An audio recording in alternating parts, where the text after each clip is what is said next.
Bon, aujourd'hui je voulais vous parler d'un truc qui a tendance à m'énerver. Ce sont les excuses pourquoi on ne voyage pas. Et en fait, il y a une excuse qui est vraiment nulle et qui est vraiment pourrie, je trouve, c'est je ne vais pas partir dans ce pays-là parce que je ne parle pas la langue.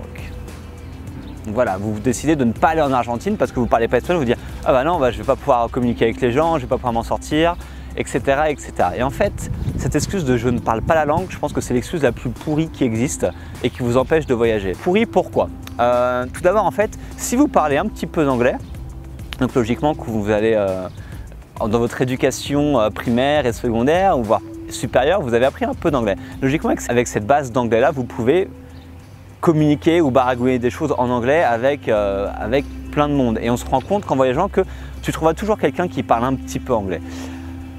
Même si c'est pas de l'anglais de dingue, vous vous ferez comprendre et vous arriverez un petit peu à comprendre les autres. Et si vous parlez absolument pas anglais, si vous avez aucune confiance dans votre anglais, le plus simple à faire, c'est de prendre une application comme Duolingo, qui est totalement gratuite, sur votre téléphone, sur votre ordinateur, et de du coup travailler votre anglais et d'apprendre l'anglais voilà, de façon assez ludique.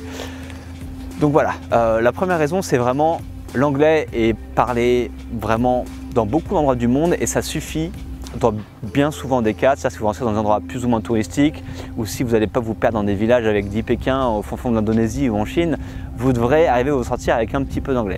La raison numéro 2, c'est tout simplement parce que vous n'êtes pas stupide. Vous pouvez apprendre une langue. C'est-à-dire que si, je reprends mon exemple de l'Argentine, si vous avez envie de faire un voyage de 3 mois en Argentine et d'aller en Patagonie, enfin j'en sais rien, faire ce que vous voulez faire, et vous dites ah non je parle pas espagnol, du coup je vais pas aller là-bas et je vais repousser mon voyage, je le ferai plus tard quand je parlerai espagnol, par exemple. Eh ben non, c'est pas une raison valable, vous n'êtes pas stupide, l'espagnol vous pouvez l'apprendre. Moi je me souviens qu'au lycée j'étais vraiment pas très fort en langue, j'avais en moyenne 9-10 de moyenne en anglais, j'avais 6 de moyenne en allemand. Enfin, j'étais vraiment pas très fort et pourtant actuellement je parle 3 langues couramment et un peu le portugais, mais et pourtant j'avais pas des qualités innées sur ça. Et du coup vous n'êtes pas stupide, vous pouvez très bien apprendre une langue. Donc, comme je disais, il y a plein de moyens d'apprendre des langues facilement maintenant et gratuitement, que ce soit avec des applications, regarder des vidéos sur internet, acheter des bouquins, etc., etc. Il y a plein de choses que vous pouvez faire pour apprendre une langue et il y a des millions de personnes qui le font, moi je l'ai fait et vous pouvez le faire aussi. Donc c'est pas une raison valable, vous pouvez apprendre une langue étrangère sans trop de difficultés. La troisième raison, alors ça je l'aime bien, c'est que vous pouvez utiliser une application sur votre téléphone. Vous savez, le téléphone, on ne se sépare plus de nos téléphones maintenant et vous pouvez utiliser des applications de traduction pour pouvoir communiquer avec les autres en fait. Par exemple, moi j'ai une application qui s'appelle Google Traduction, donc il y en a d'autres qui existent. Il suffit de mettre français-espagnol, tiens on va essayer, on va français-espagnol. En fait, c'est simple, il y a deux moyens de communiquer avec ça. La première, c'est de marquer votre phrase et donner la traduction. Du coup, vous allez voir l'écrit. Vous pouvez dire votre phrase en français et ça va le dire sur le téléphone. Donc, par exemple, si je veux dire « Bonjour, comment ça va ?» et le traduire en espagnol. Ok. Bonjour, comment ça va? Buenos días, ¿qué tal?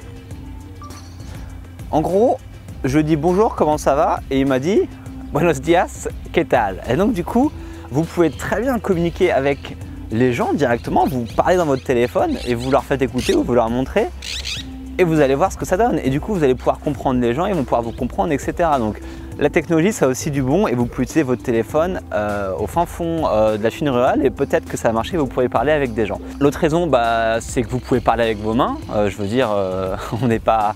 La communication, c'est beaucoup de la communication physique et pas forcément les mots qu'on va dire. Donc, j'ai froid, vous pouvez très bien aimer que vous avez froid, je veux manger, etc. Enfin, il y a plein de choses. Je veux aller là-bas, vous montrer un point ou vous mimez quelque chose et vous pouvez très bien communiquer avec vos mains sans parler la langue.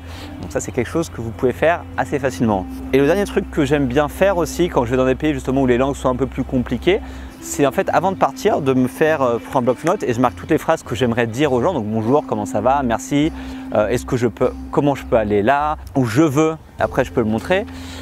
Et du coup, je marque tout ça sur un bloc-notes. Je trouve les traductions moi-même chez moi en France, donc je vais sur Google Traduction ou sur des dictionnaires en ligne et je me fais ma petite fiche un petit peu récapitulative, un petit peu ma fiche de secours que j'apprends après quand je suis dans l'avion ou quelques jours avant de partir. Comme ça, quand je suis sur place, je peux déjà communiquer un petit peu avec les gens. Je trouve que ça vous permet de vous donner un peu plus d'énergie et ça permet de construire un rapport un peu plus sympa avec les gens. Donc voilà, je vais donner toutes les raisons pourquoi vous pouvez vraiment pas avoir cette excuse de je voyage pas parce que je parle pas la langue ou je vais, c'est une excuse qui est vraiment pourrie, que je déteste. Ça ne doit vraiment pas vous empêcher de partir voyager.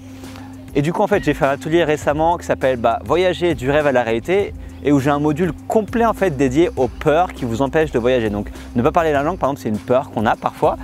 Et on peut avoir par exemple la peur aussi de voyager seul ou la peur de voyager, ou la peur de ne plus avoir d'argent en voyage, etc., etc. En fait, je vous explique comment en fait vous pouvez surmonter vos peurs qui vous empêchent de voyager. En fait, dans la préparation de vos voyages, c'est-à-dire que vous dites j'ai peur de voyager seul, du coup vous n'allez pas partir. Et en fait, je vais vous expliquer via une formule que j'ai créée. Vous allez en fait expliciter votre peur et ensuite voir pourquoi en fait cette peur n'est pas forcément légitime et comment vous pouvez la surmonter pour pouvoir voyager. Donc je vais mettre un lien en direction de l'atelier si vous voulez en savoir plus, juste en bas de la vidéo ou bien au-dessus sur Facebook. Donc vous pouvez aller voir ça. Et en tout cas, la langue ne doit pas être un frein pour ne pas voyager. Vous devez voyager même si vous ne parlez pas la langue, c'est pas un souci et au pire ce sera un challenge et vous allez apprendre des nouvelles choses. Donc voilà, c'est tout pour aujourd'hui. On se retrouve très vite. Ciao!